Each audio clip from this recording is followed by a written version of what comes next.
하나님의 은혜와 평강이 예배하는 모든 분들과 함께 하시기를 바랍니다. 부족한 종을 통해 선포되는 말씀이지만 하나님께서 계획하신 말씀이 깨달아지는 은혜가 있으시기를 소망합니다. 각 시대는 다양한 감정으로 설명됩니다. 다양한 단어들로 정의하죠. 요즘은 코로나로 인해서 우울, 그리고 불안, 분노라는 감정이 많이 드러나는 시대라고 많은 이들이 이야기합니다.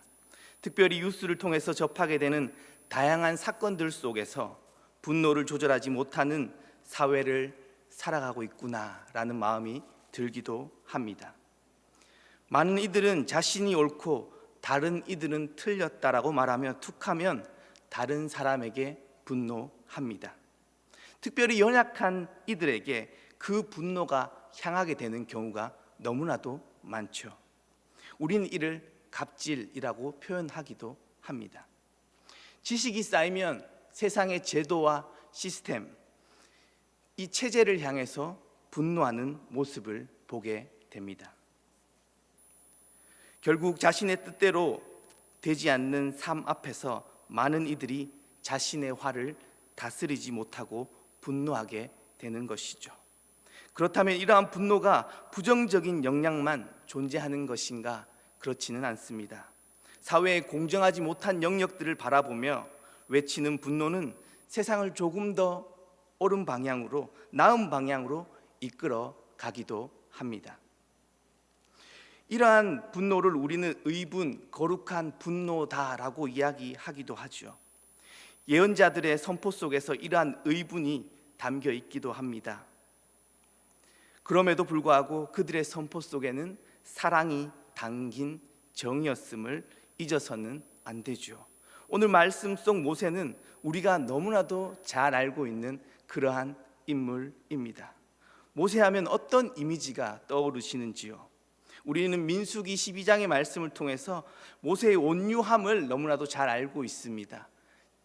이 세상의 온 지면에 누구보다 더 온유하다라고 이야기합니다. 그런데 정말로 모세가 태생적으로 온유했던 사람일까요?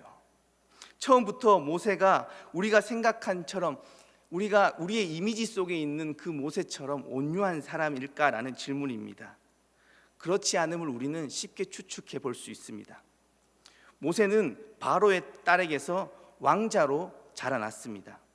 그의 성장 배경만 보더라도 아마 어릴 적부터 모든 것을 누리며 하고 싶은 대로 하면서 살아왔던 그러한 성장 배경을 가졌을 겁니다.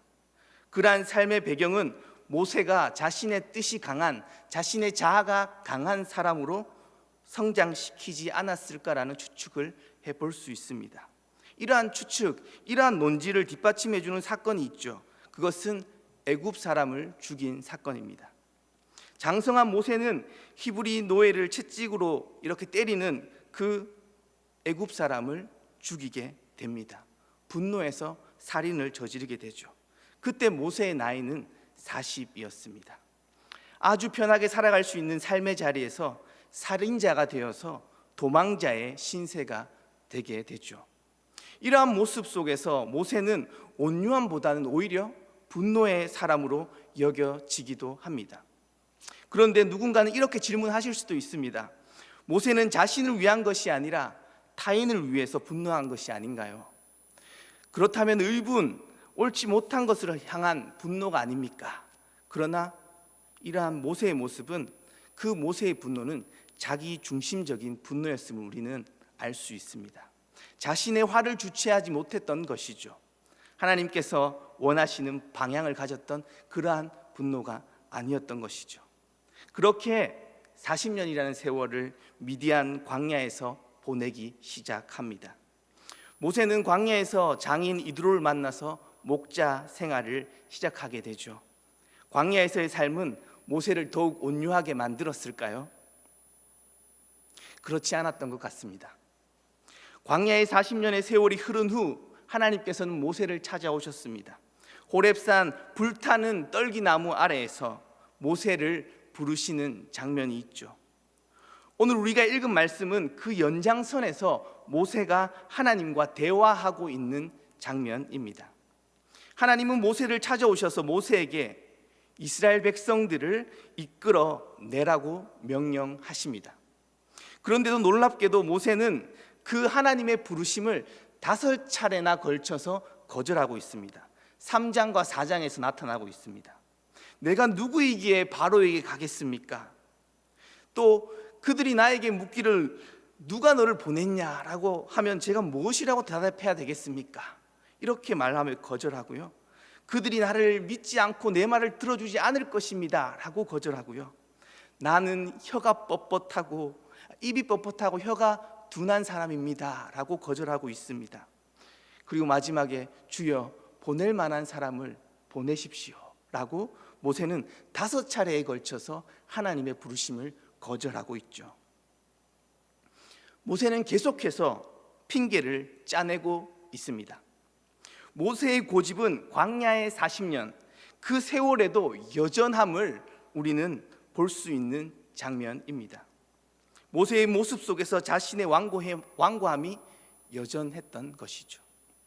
만약 하나님이 찾아오셔서 우리에게 할 수 없을 법한 일을 만약 성도님들에게 요구하신다면 거절할 용기가 있으신지요? 거절도 용기가 필요합니다. 모세의 이러한 모습은 그의 자아가 여전히 죽고 있지 않음을 보여주는 장면들이죠.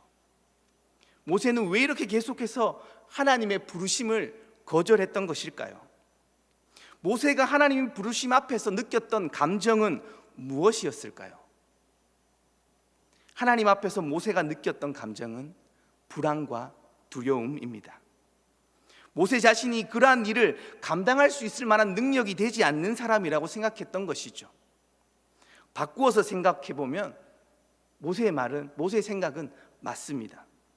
모세는 그러한 이스라엘 백성들을 구원할 만한 능력이 있었던 사람이 아니죠.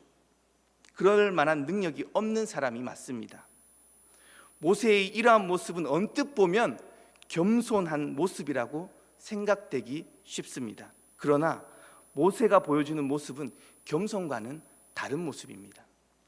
무엇이 모세를 이토록 부르심의 자리로 나아가는 것을 두렵게 만들었던 것일까요?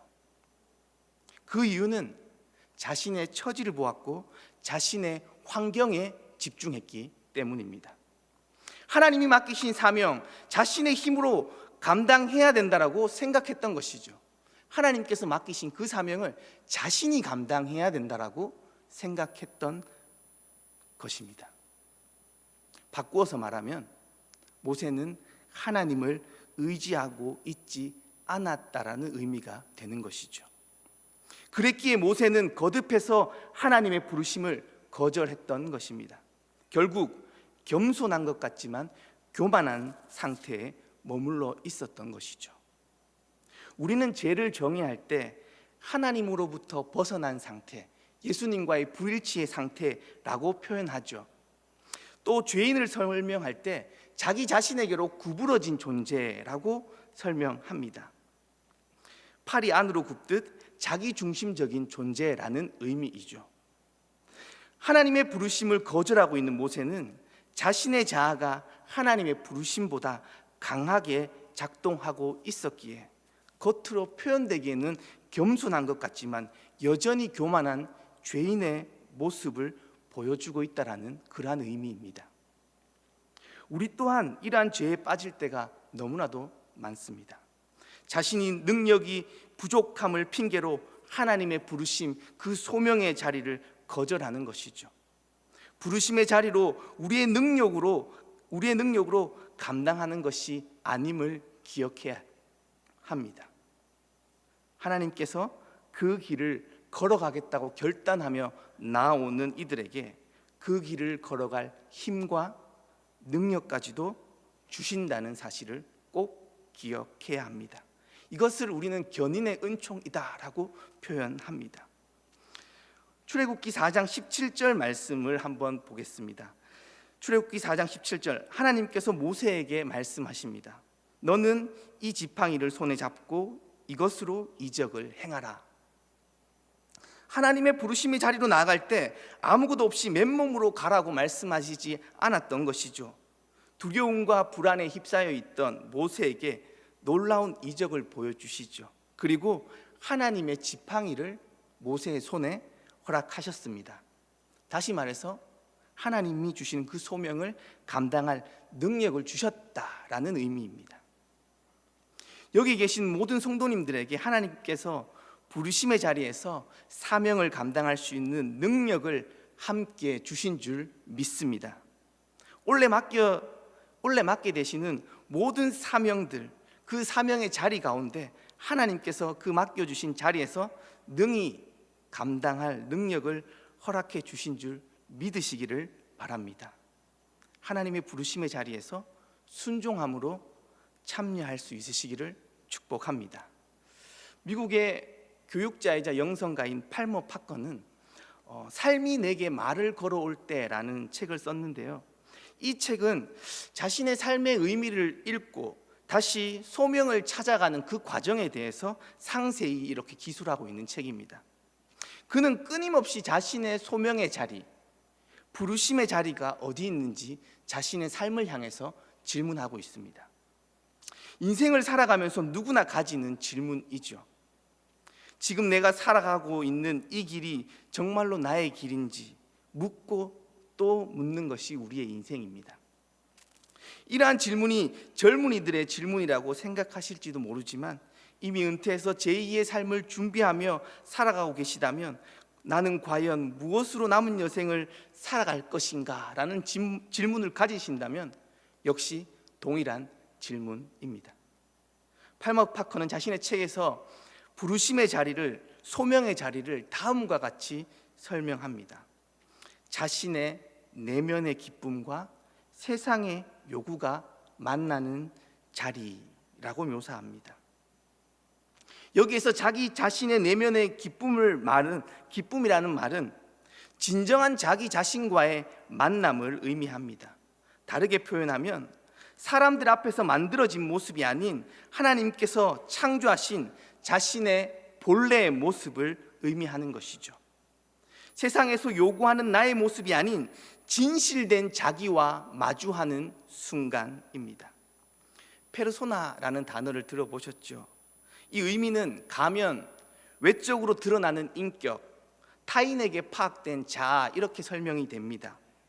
팔머 파커는 자신의 삶이 가면을 쓴 인격으로 타인을 대할 뿐만 아니라 자기 자신까지도 속이며 살아가고 있는 자기 자신의 모습을 포착했던 것이죠. 타인에게만 자기 자신을 속이는 것이 아니라 자기 자신마저도 자신을 속이고 있는 자기를 발견했다라는 이야기입니다. 오늘 말씀 속 모세는요, 애굽의 왕자로 살았을 때 진실된 자신으로 살았던 것이 아니라 세상이 입혀놓은 맞지 않는 자신의 모습으로 살았던 것이죠. 그러다가 자신의 동족이 고통당하는 모습 앞에서 자신이 진정으로 원하는 삶이 무엇인지 발견하게 되었던 것입니다. 자신의 힘으로 자신의 동족을 구해보려고 시도했지만 실패로 끝나게 됩니다. 그때 모세는 모든 것을 버리고 위대한 광야로 뛰쳐갈 수밖에 없었던 것이죠. 그러나 모세는 그때 자기 내면의 진정한 소원, 기쁨이 무엇인지 발견했던 순간입니다. 그것은 자신의 민족을 구하는 일입니다.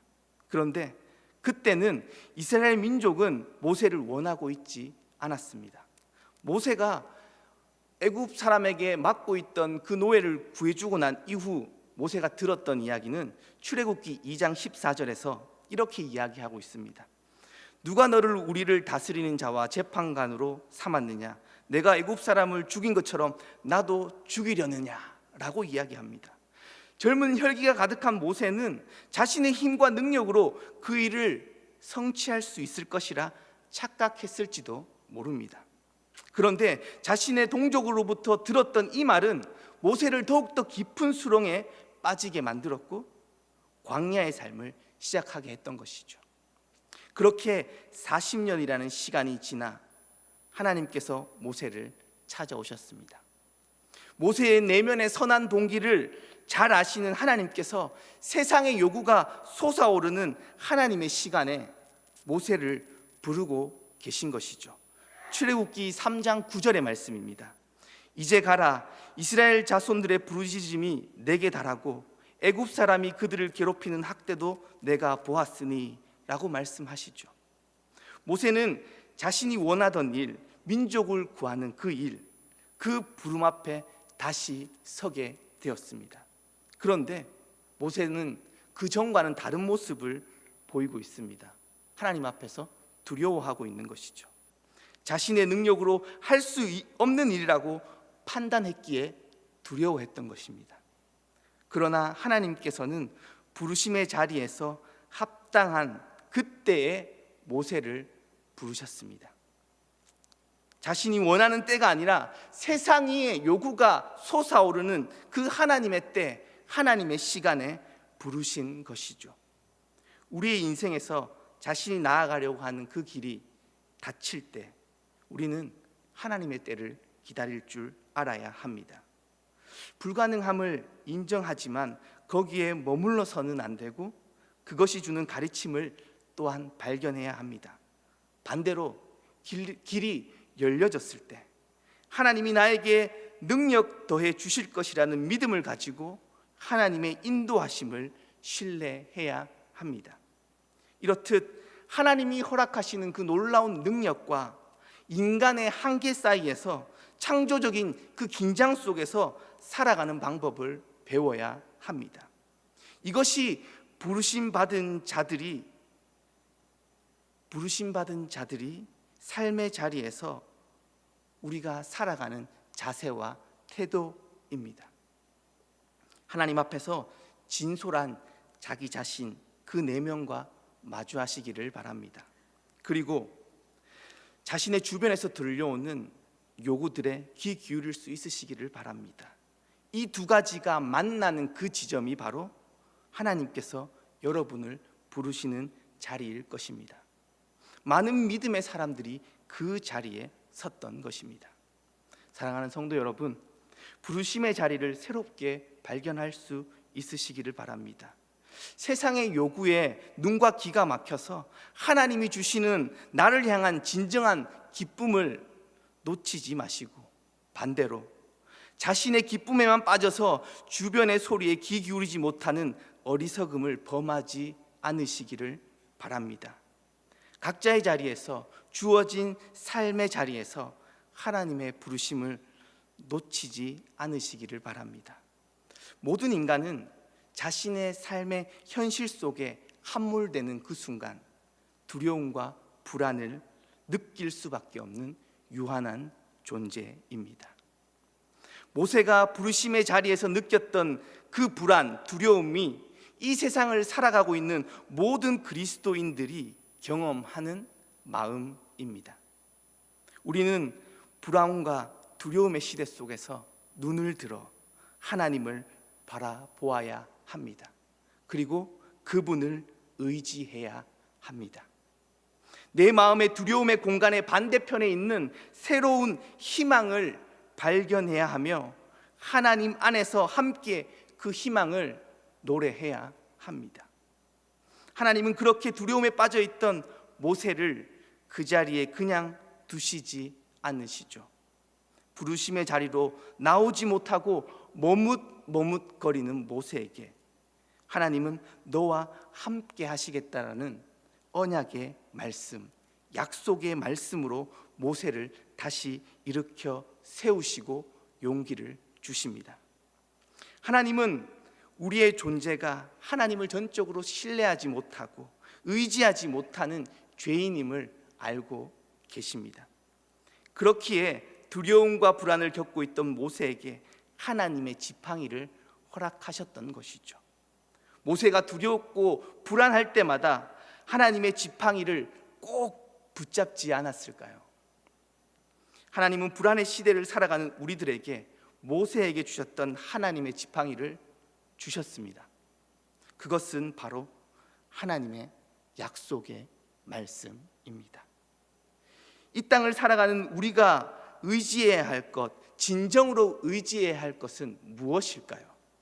그것은 우리의 존재의 기반이 되시는 하나님, 그분의 말씀입니다. 그 말씀이 육신이 되어 우리 가운데 함께 하시는 예수 그리스도, 그분의 삶에 함께 참여하는 것입니다. 이 과정을 통해서 하나님께서는 우리를 부르심의 자리로 초대하시며 그 자리에 합당한 자로 만들어 가십니다. 모세는 하나님의 지팡이를 들고 이스라엘 백성들을 인도하면서 그의 혈기, 그의 분노가 완전히 사라졌을까요? 한 번에 사라지지 않았던 것 같습니다. 물이 없다고 아우성거리는 이스라엘 백성들을 향해서 바위를 2번 내리치는 사건으로 인해서 하나님께 책망을 듣기도 했었죠. 그리고 십계명의 2돌판을 가지고 내려오는 상황에서 금송아지를 섬기고 있는 그들을 향해 2돌판을 던지는 사건도 있었습니다. 우리의 삶은 한순간에 변화되는 것이 아니죠. 끊임없이 부르심의 자리에 서는 그 과정을 통해서 하나님께서 우리를 빚어 가실 것입니다. 지금까지의 삶의 방식과는 전혀 다른 삶으로의 초대 앞에서 우리는 불안하고 두려운 마음을 가질 수밖에 없는 연약한 존재들이죠.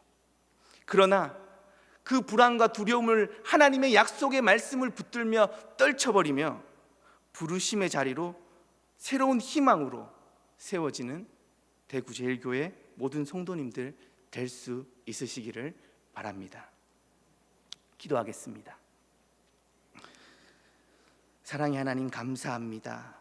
우리를 부르셔서 하나님의 자녀로 삼아주심에 감사합니다. 부르심의 자리에서 인간적인 불안과 두려움을 떨쳐내고 온전히 하나님의 약속의 말씀을 붙들기를 원합니다. 주님의 말씀으로 이 땅을 살아가기로 결단하며 나아가는 모든 주님의 백성들을 인도하여 주시옵소서. 살아계신 예수님의 이름으로 기도합니다. 아멘.